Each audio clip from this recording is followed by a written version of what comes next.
High hello student, hello everyone, welcome again in Banga Pathshala. তো student, এর আগে আমরা গতির প্রকারভেদ দেখেছিলাম এবং গতির প্রকারভেদের মধ্যে আমরা ডিফারেন্ট ক্লাস দেখেছিলাম, যেখানে আমরা সরল গতি, বৃত্তীয় গতি, ঘূর্ণন গতি এগুলো দেখেছিলাম। তো আই হোপ তোমরা আগের ক্লাসগুলো প্রত্যেকেই দেখেছো। যারা দেখোনি তারা অবশ্যই ডেসক্রিপশনের লিঙ্ক থেকে গিয়ে চেক করতে পারো, ঠিক আছে। অথবা তোমরা চাইলে বঙ্গ পাঠশালার যে কোনো ক্লাসের ভিডিও যদি চাও, তাহলে তোমরা অবশ্যই @বঙ্গ পাঠশালা লিখে সার্চ করো, তাহলে অবশ্যই বঙ্গ পাঠশালার পুরো পেজ চলে আসবে। সেখান থেকে প্লে লিস্টে যাও, ক্লাস ওয়াইজ ধরে প্রত্যেকটা ক্লাসের যে ভিডিওগুলো আছে সেগুলো, যেগুলো তোমরা যে ক্লাসে পড়ছো বা তোমাদের যারা ফ্রেন্ড থেকে শুরু করে বন্ধু বান্ধব ভাই বোন যারা আছে তাদেরকেও তোমরা বঙ্গ পাঠশালার ভিডিওগুলোকে শেয়ার করতে পারো। @বঙ্গ পাঠশালা লিখে তাদেরকে শুধুমাত্র চ্যানেলে যেতে হবে, গিয়ে তারপরে বঙ্গ পাঠশালার যে প্লে লিস্ট আছে প্লে লিস্টে চলে যেতে হবে, গিয়ে সেখানে ক্লাস ওয়াইজ তোমাকে চেক করতে হবে। তোমরা যে ক্লাসে পড়ছো সেই ক্লাসের ভিডিও যা যা আপলোড আছে সেগুলো দেখতে পারো, ঠিক আছে। আই হোপ সেই প্রত্যেকটা ভিডিও তোমাদের এডুকেশনের জন্য অনেক বেশি হেল্পফুল হবে, ঠিক আছে। তো নাও স্টুডেন্ট, চলো লেট না করে শুরু করা যাক আজকে ক্লাস।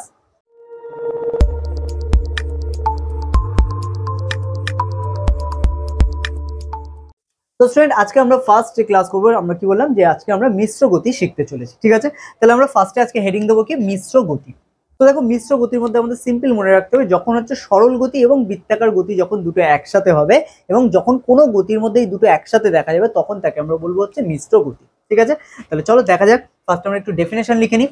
তো দেখো, বেসিক্যালি আমরা কি বললাম, সরল গতি এবং চলন, মানে সরল বা চলন গতি, এবং তার সাথে আমরা বললাম বৃত্তাকার গতি। তাহলে আমরা লিখবো, যখন কোনো গতিশীল বস্তুর মধ্যে, যখন কোনো গতিশীল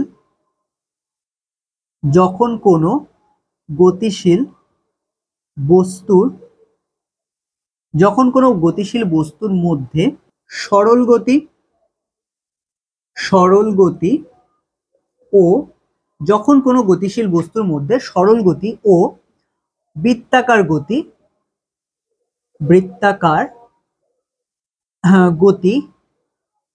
একই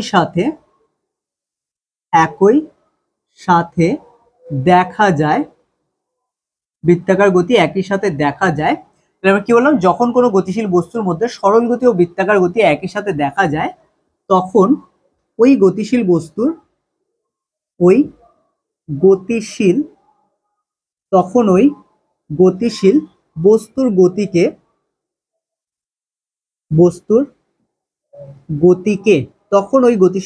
গতিকে মিশ্র গতি বলে, ঠিক আছে। মিশ্র গতি বলে, ওকে। তাহলে আমরা কি বললাম, যখন কোনো গতিশীল বস্তুর মধ্যে সরল গতি ও বৃত্তাকার গতি একই সাথে দেখা যায়, তখন ওই গতিশীল বস্তুর গতিকে মিশ্র গতি বলে, ঠিক আছে। তাহলে এটা আমাদের খেয়াল রাখতে হবে। তাহলে মিশ্র গতির একটা এক্সাম্পল নিয়ে নিই, তাহলে আরো বেশি ক্লিয়ার হয়ে যাবে, ঠিক আছে। যেমন আমরা উদাহরণ হিসেবে এখানে নেব, উদাহরণ লিখবো, উদাহরণ হিসেবে আমরা কি নেব, ফার্স্টে আমরা নেব এখানে সাইকেলের গতি, ঠিক আছে। এখানে আমরা কি লিখবো, সাইকেলের গতি, বা আমরা লিখতে পারতাম সরল রেখা বরাবর সাইকেলের গতি, ঠিক আছে। যাই হোক, সাইকেলের গতি দিয়ে তোমরা বুঝতে পারবে।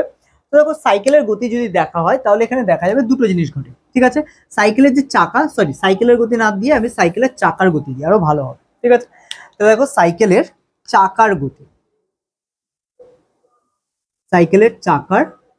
গতি, ওকে। তাহলে দেখো, সাইকেলের চাকার গতি যদি আমরা দেখি, সাইকেলের চাকাগুলো দেখো কেমন হয়। মেইনলি সাইকেলের চাকা এইরকম হয়, তার মাঝখানে কেন্দ্র থাকে, এখান থেকে স্পোক যায়, তাই তো। স্পোক গুলো বিভিন্ন প্রান্তে এইভাবে ছড়ানো থাকে, তাই তো, এরকম ভাবে থাকে, ওকে। আই হোপ বুঝতে পারছো তোমরা প্রত্যেকটা পয়েন্ট, তাই তো। তাহলে এরকম বেসিক্যালি হয় আমাদের এটা সাইকেলের গতি।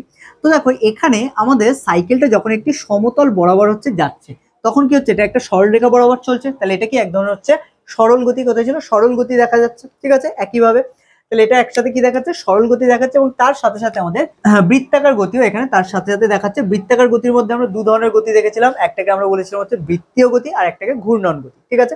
তাহলে এখানে দেখো, এখানে এই স্পোক যেখানে আটকানো আছে, এটাকে কেন্দ্র করে এইটা পুরো চাকাটাকে ঘুরছে। তাহলে এটাকে একটা বস্তুকে কেন্দ্র করে, যেরকম আমরা পাখার ব্লেড বলেছিলাম বা লাট্টুর গতি বলেছিলাম, একটা অক্ষকে কেন্দ্র করে তার চারপাশে ঘোরা, এটাও সেম একটা অক্ষকে কেন্দ্র করে তার চারপাশে চাকাটা ঘুরছে। তাহলে এখানে কি হচ্ছে, এটা একটা বৃত্তাকার গতি হচ্ছে, তার সাথে সাথে যেহেতু এটা একটা সরল রেখা বরাবর যাচ্ছে, তাহলে এটাকে আমরা কি বলতে পারি, তাহলে এটাকে আমরা বলতে পারি এটা মিশ্র গতির একটা এক্সাম্পল, ঠিক আছে। তাহলে এটা কি হলো, একটি সরলরেখা বরাবর চলছে, তার সাথে সাথে একটি অক্ষকে কেন্দ্র করেও ঘুরছে। তাহলে এখানে কি হচ্ছে, সরল গতি দেখা যাচ্ছে, তার সাথে সাথে আবার বৃত্তাকার গতিও দেখা যাচ্ছে। ঠিক আছে, তো এই জন্য এখানে আমরা কি বলছি, এটা মিশ্র গতি, কারণ এখানে দু ধরনের গতির মিশ্রণ হচ্ছে। বোঝা গেল? তাহলে এটাই হলো আমাদের মিশ্র গতি। ঠিক আছে, তো এই হচ্ছে ব্যাপার। তো এরকম ভাবে হচ্ছে আমরা ট্রেনের নিয়ে হচ্ছে বলতে পারি ট্রেনের চাকার যে গতি বা হচ্ছে যে কোনো গাড়ির চাকার গতি, এগুলো প্রত্যেকটাই কি মিশ্র গতি, কারণ একটা অক্ষের উপর নির্ভর করে হচ্ছে পুরো চাকাটা ঘুরছে, প্লাস সেই চাকাটা হচ্ছে কি একটা নির্দিষ্ট মানে সোজা বা একটা অভিমুখ বরাবর হচ্ছে চলছে, সরলরেখা বরাবর। এক্ষেত্রে আমরা মিশ্র গতি উদাহরণ হিসেবে বলতে পারি সাইকেলের চাকার গতি বা হচ্ছে ট্রেনের চাকার গতি বা যে কোনো হচ্ছে গাড়ির চাকার হচ্ছে গতি, এটা কি এক ধরনের হচ্ছে আমাদের মিশ্র গতির হচ্ছে উদাহরণ। ঠিক আছে, তো স্টুডেন্ট তাহলে আমরা একটা এক্সাম্পল এখানে দেখলাম, চাইলে আরো একটা দুটো আমরা লিখে নিতে পারি। তাহলে 2 নম্বর পয়েন্ট দিয়ে আমরা লিখে নিই এখানে কি, যে কোনো যানের চাকার গতি। ঠিক আছে, যে কোনো যানবাহনের চাকার গতি। ঠিক আছে, যে কোনো যানবাহনের চাকার গতি, এটা কি যে কোনো যানবাহনের চাকার গতি, এটা হয়ে যাচ্ছে কি আমাদের হচ্ছে মিশ্র গতির হচ্ছে উদাহরণ। ঠিক আছে, তো স্টুডেন্ট এগুলোই আমাদের মনে রাখতে হবে প্রত্যেকটা। যেটা তোমরা যারা হচ্ছে পজ করে এখনো লেখনি, তারা পজ করো, করে পুরোটাকে নোট ডাউন করো।